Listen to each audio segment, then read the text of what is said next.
IP, is there another video here you want to get to? The one on the Talmud, because this is where he helps me debunk Daniel without realizing it, pointing out Daniel doesn't understand what he's doing.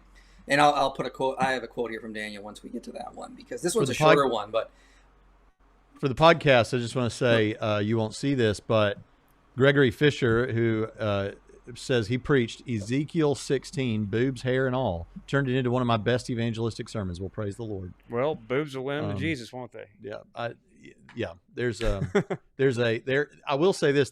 I was listening to a Reformed guy talk, and he said, I don't know if this is true, but he said there was some research that said that like a certain percentage, like he said 20%. That sounds high, but he said 20% of any audience of over 100, any church service on Sunday morning, 20% of them are thinking about sex instead of the service. And he said, it makes me just want to walk up to the pulpit and go, cut it out. That's how you feel. Well, let's keep trucking with this. He cited the Talmud, but the Talmud, for example, I hope I'm pronouncing this right, Kiddushin 41a says that it's forbidden for a man to marry off his daughter when she is a minor until she is well grown. Here we go again. Jones is caught red-handed, misquoting yet another source. This time, it's the Talmud. He cited Kiddushin 41a to prove that the Jewish scholars prohibited minor marriage. But this is just another example of Christian apologists applying their anachronism to a particular... Whoops. I was not saying that. Again, the Talmud is a huge collection of different rabbis disagreeing constantly, and Muslims like Daniel treat it like it's like a unified document that doesn't contradict. My point in the debate was, let me just quote what Daniel said. He said, around 20 minutes in, he said, in ancient Jewish norms, a man can marry and have sex with a girl as young as 3. This ruling is found in the Talmud. And my point was, look, there are other rulings in the Talmud that says, no, you got to wait for the girl to mature. Obviously, a 3-year-old is off limits. Ironically, this Muslim is going to help me show Daniel did not know what he was talking about here. So this is just this is how the damage control has been going for Muslims lately. They're trying so hard, they're actually making Daniel look bad. He cited Kiddushin 41a to prove that the Jewish scholars prohibited minor marriage. But this is just another example of Christian apologists applying their anachronistic interpretations to ancient sources. Did Jones consider what the rabbis meant by minor girl? We know what the modern definition would be. A minor is anyone under the age of 18. But is that how the rabbis defined a child? No. Let's begin by looking at what Kiddushin 41a states. The reason for the prohibition of marrying off one's minor daughter was due to consent. A minor girl would not be able to consent to the marriage. The same reasoning was actually given by the scholars of Islam.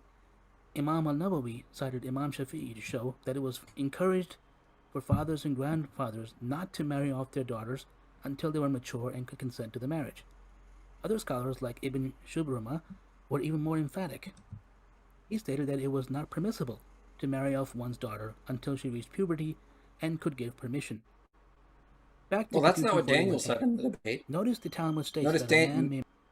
That's not what we see. Remember Go ahead. Either. Well, notice what Daniel said in the debate. I asked Daniel, like, precocious puberty as young as 4-3, and he's like, yeah, parents will be involved. I mean, so again, his stopgap to that was to say, well, yes, that might be technically if they're showing signs of maturation or whatever, but their parents would step in and stop that. Hold on, why?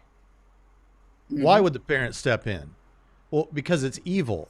Well, wait a minute. If Yahweh's okay, or if Allah is okay with it, as long as you have signs of maturity, then why should the parents not be okay with it? Now, we know that the parents probably won't be okay with it in most cases, but it's just an interesting way to try and get out of it by having the parents seem more moral than be the moral stopgap in this situation.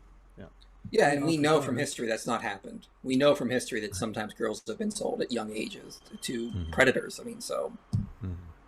When she is a young woman. This corresponds to the Hebrew word na'ara. Now, the question is, did the Jewish sages assign a particular age to the stage of young womanhood? Yes, they did. In Nida 47a, it states that the sages divided development in females into 3 stages: minority, young womanhood, and grown womanhood, comparing these stages metaphorically to an unripe fig, a ripening fig, and a ripe fig, respectively. Notice that young womanhood was considered to have begun when a girl was 12 years and 1 day old. So, when the rabbi said it was prohibited to betroth a minor girl, they meant someone under the age of 12. At or above age 12 was fine. There we go. He's just thrown Daniel under the bus, like I said, because Daniel said in the debate that the Talmud said Jewish norms can marry and have sex with a girl as young as 3. So here he is refuting Daniel for me and helping me. And also, Jesus disagrees with the Talmud. In Mark 5:42, Jesus refers to a 12-year-old as a little girl. So according to Jesus, this little girl is not a full-grown woman. So take that for what it says. By the modern definition, that would still be child marriage. And by the way, the specific age of 12 for the age of majority, or young womanhood, was just one opinion. As stated in Barakat 24a, there were different views as to when this stage began, ranging from as low as 3 years and 1 day to as high as age 11. But notice how only one view was based on biblical evidence. Citing Ezekiel 16:7, one rabbinical view was that the age of majority is simply whenever puberty begins, i.e. So this is, again, him throwing Daniel under the bus, because Daniel was treating the Talmud as if it's like a big collective source. Here he's admitting and agreeing with me. The Talmud disagrees often. You can't treat it like it's like this big collection of everything that just agrees with itself, or that it's everything in the Talmud is somehow like a legally binding command or something. Yeah, it's not the answer key. It's not like the teacher's manual for, I mean, it's not the ultimate teacher's manual for the Torah. So you have 3, 11, 12. We're just approximating anyway. You got all that. So you know what you can take all that from all that? Not helpful. That's what you take away from all these. That's the Arkansas way of saying post it. Ezekiel's time anyway, talking about this stuff. And notice he going into this stuff, but I read all of this actually when I watched when Braxton sent me the video and was like, watch this, we're talking about it. I'm like, okay, so what they're really talking about here is, okay, if you're laying in bed with somebody, how much clothes can you have on? And is it okay to say the Shema?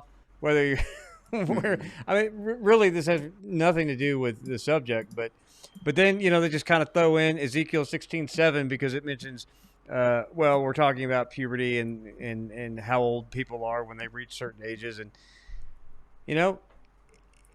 right here, you get a citation of Ezekiel 16:7 where it says the age is approximate, right? Yeah. Later on in this video, he'll show where the guy says 3 years old and say that was the only one who used biblical support for the position was the guy who said 3, which is actually not the case because here's the other rabbis. So he kind of fluffed that, but okay. Well, I mean, also Michael Satlow in his book notes that these ages, they're not practical. Okay, so he says on page 109, the rabbis, we have assumed, know that their ideal ages for marriage did not correspond to what they typically saw around them. These are not what people were actually doing in the rabbinic period. These were ideal ages. They were used for other purposes. And he notes that, again, girls were marrying late teens, early 20s. In Babylon, it could be early teens. But in Palestine, again, the culture that Jesus was around, late teens. So, no, this doesn't work. All right. Almost to the end of this. It tells you what they thought at the time they were composing this stuff.